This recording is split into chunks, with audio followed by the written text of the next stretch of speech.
Good morning to all of you. हम लोग यहाँ पर सेल्फ लर्निंग और कोलैबोरेटिव लर्निंग इस तरह का एक सेशन ऑर्गेनाइज करने जा रहे हैं और इस सेशन के अंदर आपको ये सिखाया जाएगा कि लर्निंग प्रोसेस कैसे होता है।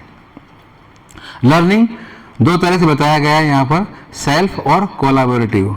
लर्निंग का मतलब होता है किसी भी नॉलेज को गेन करना और अपनी लाइफ में इम्प्लीमेंट करना। आप लोग क्या पढ़ने आए हो यहाँ पर? आयुर्वेद। और क्या बनोगे? बीएमएस करके आयुर्वेदिक डॉक्टर बनोगे। तो आयुर्वेद क्या है पहले ये जानना जरूरी है, और आयुर्वेद को अपनी लाइफ में अप्लाई कैसे करना है, इम्प्लीमेंट कैसे करना है, ये जानना जरूरी है। आयुर्वेद का मतलब होता है आयु का विज्ञान, आयु लाइफ स्टाइल। हम जब जिंदगी भर जीवित रहते हैं तो अपनी लाइफ को सरवाइव करने के लिए हम डेली, हमारा उठने का एक नियम होता है, खाना खाने का, सोने का, ये सब नियम होते हैं। इन नियमों को हम जब सीखते हैं और सीख करके जब अपने ऊपर अप्लाई करते हैं, इम्प्लीमेंट करते हैं, वो कहलाता है आयुर्वेदिक लर्निंग प्रोसेस, राइट। अब हम आयुर्वेदिक लर्निंग प्रोसेस तो 5.5 साल में पूरा कर ही लेंगे, लेकिन 5.5 साल में डिग्री लेना ही एक उद्देश्य नहीं होना चाहिए। इसको अपनी लाइफ में अप्लाई करने का एक मुख्य उद्देश्य होना चाहिए। अगर आप अपने लाइफ में सब चीज़ों को रीड करते हुए, सभी सब्जेक्ट को रीड करते हुए उसको लर्न करोगे, अप्लाई करोगे, तब आपका लर्निंग प्रोसेस पूरा होगा। और जब आपके अंदर आपका लर्निंग प्रोसेस पूरा होगा, उसके बाद आप फील्ड में जा करके पेशेंट को ठीक कर पाओगे। लर्निंग प्रोसेस दो प्रकार का है, सेल्फ और कोलैबोरेटिव। सेल्फ लर्निंग प्रोसेस में आप इंडिविजुअल एडमिशन लेकर के यहाँ पर आए, आप बुक पढ़ोगे और बुक पढ़ करके उसको समझने का प्रयास करोगे। एग्जाम्पल के तौर पर आपके फर्स्ट ईयर के अंदर जो सब्जेक्ट आएंगे उनमें एक अष्टांग हृदय है, एक संहिता है, एक पदार्थ विज्ञान है, एक संस्कृत है, रचना शारीर है, एनाटॉमी और फिजियोलॉजी क्रिया शारीर। इस तरह की 5 सब्जेक्ट है। अब इन सब सब्जेक्ट को आपको पहले क्या करना होगा? रीड करना होगा, इनमें क्या लिखा हुआ है, और आपको यहाँ के टीचर टीच करवाएंगे एक एक टॉपिक को। लेकिन लर्निंग प्रोसेस क्या यहाँ पर पूरा हो जाता है? बिल्कुल नहीं होता है। क्यों नहीं होता है? जैसे अष्टांग हृदय में लिखा हुआ है, ब्रह्म मुहूर्ते उत्तिष्ठे जीर्णा जीर्ण रूपयन। हर व्यक्ति को सुबह ब्रह्म मुहूर्त में उठना चाहिए। तो आपका लर्निंग प्रोसेस क्या होगा कि आप खुद उसको जब पढ़ रहे हो, आपको जब टीच करवाया जा रहा है, तो आप ब्रह्म मुहूर्त में उठते हो या नहीं उठते हो, ये लर्निंग प्रोसेस होगा। अगर आप एक दिन उठे और दूसरे दिन नहीं उठे तो आपका लर्निंग प्रोसेस पूरा नहीं हुआ। और अगर आप ये बात पढ़ करके और डेली ब्रह्म मुहूर्त में उठने लग गए तो आपका एक लर्निंग प्रोसेस पूरा हो गया। कौन कौन सा? पहले टीच करवाया गया, रीड करवाया गया, और आपने उसको अपनी लाइफ में अप्लाई किया। ये क्या कहलाया? Self learning. इसी तरह से आपको सेल्फ लर्निंग पूरी जिंदगी भर करते रहना होगा। जितनी बार हम अपनी चीज़ों को पढ़ करके और अपनी लाइफ में, अपने जीवन में उसको उतारते जाएंगे, इम्प्लीमेंट करते जाएंगे, तो क्या होगा? हम उसको लर्न करते जाएंगे और दूसरों को सिखाते जाएंगे। कोलैबोरेटिव लर्निंग क्या होता है? ग्रुप में एक से अधिक व्यक्ति के साथ मिल करके, उसमें 2 व्यक्ति हो सकते हैं, 4 व्यक्ति हो सकते हैं, 8 हो सकते हैं, 16 हो सकते हैं। अगर किसी व्यक्ति ने ये पढ़ा कि ब्रह्म मुहूर्ते उत्तिष्ठ जीर्ण जीर्ण रूपयन, तो खुद तो उठ ही रहा है, लेकिन अपने आसपास का कोई व्यक्ति है, कोई बराबर का व्यक्ति है, दूसरी कॉलेज का व्यक्ति है, उसको वो कहे कि नहीं तेरे को भी उठना चाहिए, और वो उठने लग जाए, तो फिर दोनों के एक्सपीरियंस शेयर होंगे। कैसे शेयर होंगे? पहले मैं उठने लगा तो मुझे जो उसके बेनिफिट दिखाई देने लगे, वो बेनिफिट दूसरे में दिखाई दे रहे हैं या नहीं दे रहे हैं। अगर दोनों के बेनिफिट सेम होते हैं तो वो दोनों मिलकर के 4 लोगों से कहेंगे। 4 लोगों के बेनिफिट सेम होते हैं तो वो 4 लोग मिलकर के 8 लोगों से कहेंगे। तो ये क्या हुआ? Learning process collaboratively. ये एक छोटा एग्जांपल। बड़े एग्जांपल क्या? आपको मान लो एनाटॉमी पढ़नी है, तो एनाटॉमी के अंदर क्या पढ़ना है आपको? स्ट्रक्चर्स बॉडी का। बॉडी के स्ट्रक्चर में क्या क्या होता है, बोन्स होती हैं, मसल्स होती हैं, टेंडन्स होते हैं, आर्टरी होती है, वेन्स होती है, नर्वस सिस्टम होता है। बोन्स मसल्स आप याद कर सकते हो, लेकिन नर्वस सिस्टम जो होता है बहुत अधिक उलझा हुआ होता है, तो उसको आप सिंगल सेल्फ लर्निंग के द्वारा याद नहीं कर सकते। आपको क्या करना पड़ेगा, ग्रुप में इसको डिस्कस करना पड़ेगा। एक व्यक्ति उसका डायग्राम बनाएगा, एक व्यक्ति उसको खुद पढ़ेगा, दूसरा व्यक्ति उसको समझाएगा।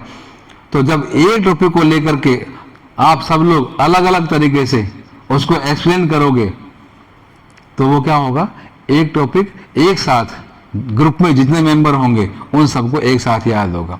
टीचर आप सबको एक साथ पढ़ाता है, वो क्या है, कोलैबोरेटिव लर्निंग, लेकिन वो टीच करवा रहा है।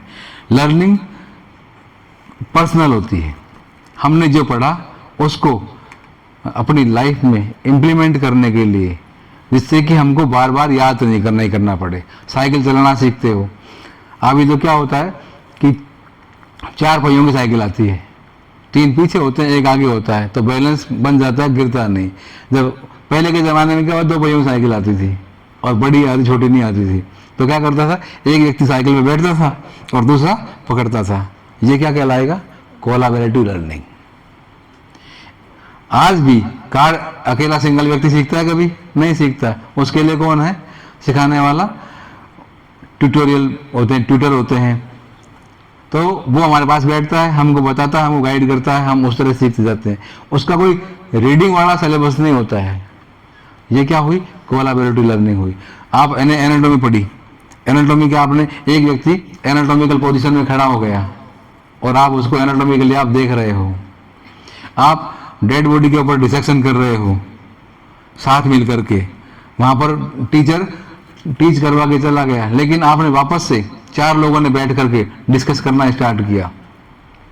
एक बार आपने डिस्कस कर लिया तो क्या हो गया, आपका हमेशा के लिए लर्न हो गया। लर्न सीखना। फिजियोलॉजी के अंदर आपने जो है ये जानने की कोशिश की या पढ़ा कि जब आप भोजन करते हो तो भोजन को पचाने के लिए एंजाइम्स स्टार्ट कहाँ से होते हैं और भोजन का पाचन कैसे होता है। एक बार आपने पढ़ लिया, दोबारा 4 लोगों ने मिलकर के इसके मामले में डिस्कस किया तो आपको हमेशा के लिए वो लर्न हो गया। कई बार क्या होता है, बड़े ग्रुप होते हैं, 10 ग्रुप में डिस्कस किया जाता है। हम कोई भी नाटक तैयार करते हैं, रोल प्ले तैयार करते हैं, उसमें वो चीज़ सीखनी होती है। जैसे मान लो हमको दहेज प्रथा एक बहुत बड़ी विडंबना है, उसको अगर मान लो समाज को बताना है, हमको फूड रेसिपी बतानी है, हमको फूड कंपटीशन बताना है, हमको बड़े बड़े जो वर्ल्ड के अंदर चैलेंजेज है उनकी तरफ लोगों को ध्यान अपनी तरफ खींचना है कि ऐसा नहीं करना चाहिए। तो उसके लिए क्या करते हैं, हम ग्रुप में रोल प्ले करते हैं, स्किट्स करते हैं। हम ग्रुप में बैठ करके जो संस्कृत की बुक्स होती हैं उनको श्लोक पठन करते हैं। तो ये सब क्या कहलाता है, कोलैबोरेटिव लर्निंग। तो आप लोगों को अगर एक अच्छा आयुर्वेदिक डॉक्टर बनना है तो सेल्फ लर्निंग के साथ साथ कोलैबोरेटिव लर्निंग शुरू से ही रखनी चाहिए। इसके कारण इसके लिए पहला स्टेप क्या होगा कि आपकी क्लास के अंदर हर व्यक्ति के 79 फ्रेंड होने चाहिए। आपका 80 का बैच है ना, तो एक व्यक्ति खुद और बाकी सब, तो बाकी सब 79 फ्रेंड होने चाहिए। तुम लोग अभी बच्चे हो और बच्चे को हमेशा लर्न करना चाहिए।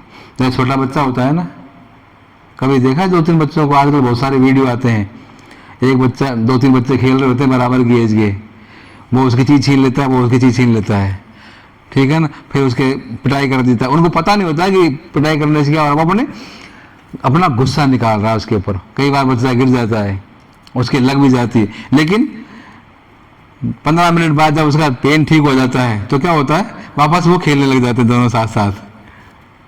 ऐसा होता है ना, वो ना समझ होते हैं, वो अबोध होते हैं, अज्ञानी होते हैं, इसलिए उनको किस बात का ज्ञान नहीं होता है, ना तो गुस्से का ज्ञान होता है और ना ही उनको फ्रेंडशिप का ज्ञान होता है। इसलिए वो उनके लिए सब कंडीशन क्या होती है, नॉर्मल होती है। आप लोग क्या हो गए, समझदार हो गए, तो आपका क्या हो गया, ईगो यहाँ बैठ गया आकर के,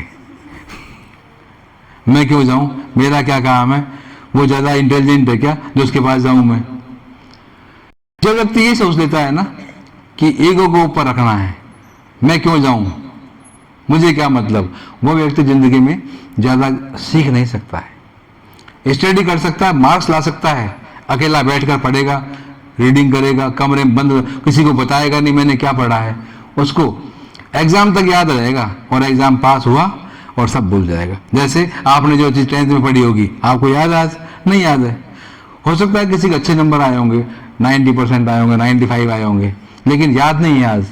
इसी कारण से जो बच्चे 10th क्लास के अंदर, 12th क्लास के अंदर 95 लाए, उसके बावजूद नीट में अच्छी पोजीशन नहीं ला पाते हैं, उसका कारण यही है क्योंकि उनके अंदर कोलैबोरेटिव लर्निंग की भावना नहीं होती है। अगर जिंदगी में बहुत आगे बढ़ना है, ये डिसाइड व्यक्तिगत करना है आप लोगों को। हो सकता है आप जितने भी लोग यहाँ बैठे हैं वो सब कर सकते हो सकता है मन ही मन में कोई व्यक्ति ये कर सकता है कि नहीं नहीं मुझे अब आज से कोलैबोरेटिव लर्निंग करके बहुत आगे बढ़ना है। रीडिंग की हुई चीज़ें, टीच करवाए हुए टॉपिक ज़्यादा समय तक याद नहीं रहते हैं। हम लोग मूवी देखने जाते हैं, हम लोगों के टाइम पर जब हम तुम्हारे बराबर थे उस समय क्या था कि इतनी मूवीज़ नहीं होती थी, थिएटर भी कम थे, तो हम मूवी देख के आते थे, फिर एक दूसरे को हम स्टोरी सुनाते थे। तो क्या होता था, वो जिसको स्टोरी सुनने को मिलती थी वो अपने आप इस बात को फील कर लेता था कि हमने मूवी देख ली। ठीक है, तो उससे क्या होता था कि जो व्यक्ति जितनी बार स्टोरी सुनाता था उसको उतनी बार याद हो जाती थी। इस कारण से हमको बहुत पुरानी बातें भी याद हैं। क्यों, हम हो सकता है वो बातें बहुत बार सुना चुके हैं लोगों को। ये भी एक लर्निंग का प्रोसेस होता है। आप जो पढ़ के आए आप तुरंत सुना दो किसी को नहीं, 3 4 5 लोगों को। ऑडियो विजुअल लर्निंग होता है, उसका यही फायदा होता है।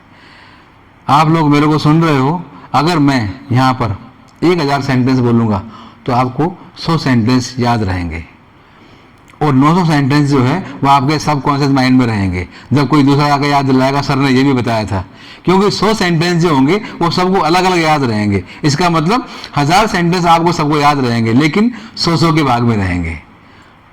किसी को 100 कुछ और रहेंगे याद, किसी को 100 कुछ और याद रहेंगे। अब वो सारे 100 के 100 सेंटेंस जब अलग अलग जाके मिलेंगे कि नहीं सर ने ये भी बताया था, सर ने ये भी बताया था, तो क्या होगा, 1000 हो जाएंगे। तो आपका नॉलेज 100 का कितना हो गया, 1000 हो गया। ये भी एक कोलैबोरेटिव लर्निंग प्रोसेस है।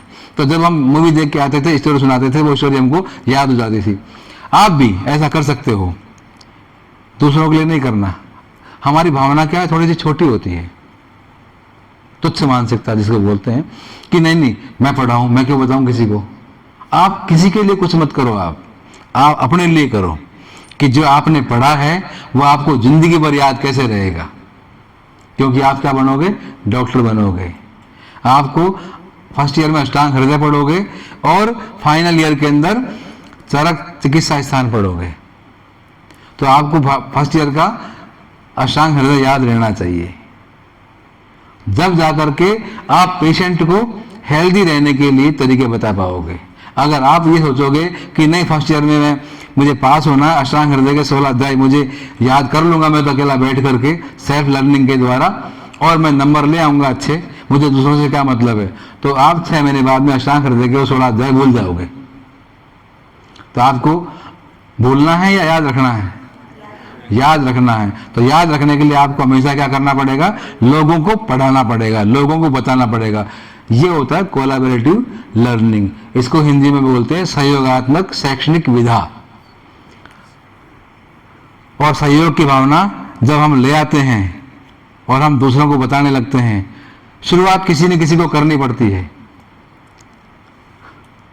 या तो एक साथ तुम सब बड़े बन जाओ, बड़े मतलब ईगो को ला दो पैर में कि तेरी अभी आवश्यकता नहीं है भाई, बहुत कुछ सीखना है अभी, ये पूरा पूरा खाली पड़ा हुआ है। और खाली पड़ा हुआ नहीं है तो जो खाली कर दो, उसको देखना है, उसको देखना है, किसी को नहीं देखना है, आपको भी देखने के लिए पूरा वर्ल्ड बैठा हुआ है। हम लोग क्या करते हैं, जो ही लिए तो अपन को किसी को देखना नहीं, क्यों? हमको सबको देखने के लिए पूरा वर्ल्ड बैठा हुआ है, अच्छे तरीके से देखने के लिए भी और बुरे तरीके से देखने के लिए भी। तो जो ईगो आपको बार बार याद दिलाता है ना यहाँ बैठ करके कि आपने जो ही लिए, तो उसको कहना तू पैरों में आ जा भाई नीचे, अभी हम तेरे को दूसरों को देखने का मौका नहीं देंगे, अभी हम लोग हमको देंगे, उसका देंगे, और उसके लिए करना सबके साथ एक मुट्ठी में बंद रह करके और स्टडी करनी पड़ेगी। ये आयुर्वेद हम पढ़ने इसलिए आए हैं कि हमको फील्ड में जा करके लोगों को हेल्दी बनाना है, लोगों के रोगों को ठीक करना है, लोगों की परेशानियों को ठीक करना है। उन सब परेशानियों को ठीक करने के लिए हमको पूरे बैच के लोगों के साथ मिल करके और लर्निंग प्रोसेस को आगे बढ़ाना है। जब आप ऐसी भावना अपने अंदर रखोगे तो आप सबको बराबर की नॉलेज रहेगी। और ऐसा नहीं है कि आयुर्वेद या अष्टांग हृदय या पदार्थ विज्ञान पढ़ना ही सफिशिएंट है, पढ़ करके उसको लिखना भी सफिशिएंट आवश्यक है। और लिखने के लिए जो बात आप लिखोगे वो दूसरा पढ़ सके, इतना अच्छा तो लिखना चाहिए। अगर मान लो किसी के पास ऐसी कमी हो कि उसकी हैंडराइटिंग अच्छी नहीं हो, तो इन लोगों में से ऐसे लोगों को ढूंढना है जिनकी अच्छी हैंडराइटिंग हो। बहुत लोग ऐसे होंगे ना जिनकी अच्छी हैंडराइटिंग होगी। आप सब लोगों को जो चीज आप देखते हो अच्छा लगता है ना, खिला हुआ गुलाब का फूल अच्छा लगता है, अच्छी ड्रेस पहना हुआ व्यक्ति, साड़ी पहनी हुई औरत, सब अच्छे लगते हैं ना। वो माँ भी हो सकती है, बहन भी हो सकती है, अच्छे कपड़े पहने हुए बहन भाई सब अच्छे लगते हैं ना। उलूल जुलूल मान लो किसी के बाल फैले हुए हो, अच्छा लगेगा। ऐसे ही आपको कोई लेटर भेजे, अब लेटर की परंपरा खत्म हो गई, लेकिन पहले ही जब लेटर भेजते थे तो लेटर में क्या होता था, हैंड राइटिंग अच्छी होनी चाहिए थी। हैंड राइटिंग अच्छी होती थी तो बहुत अच्छा इंप्रेशन होता था आपका कि कितनी अच्छी हैंड राइटिंग। ऐसा ही अभी तक एक काम नहीं हुआ है कि आप जो एग्जाम दोगे वो रिटर्न दोगे ना आप, तो रिटर्न एग्जाम में क्या होता है, अगर आपको आपस में आंसर बुक चेक करने को दे दी जाए तो आपको पता लग जाएगा कितनी गंदी हैंड राइटिंग लिखी है। ऐसा ही होगा ना, या ऐसा होगा गंदी हैंड राइटिंग देख हाँ हाँ बढ़िया लिखा है ऐसा नहीं होगा।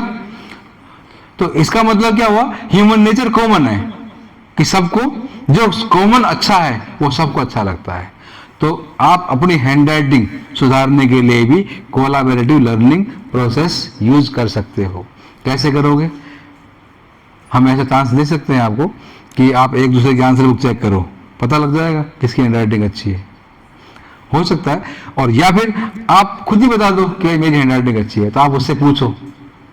अब अगर आपको सीखना है तो सीखने के लिए पहले क्या करना पड़ेगा, अपन को अपना ईगो नीचे, हो सकता है कल आना, आज टाइम नहीं है, तो आपको क्या करना है, सीखना है। तो सीखने के लिए क्या करना पड़ेगा, आपको थोड़ा सा पोलाइट होना पड़ेगा।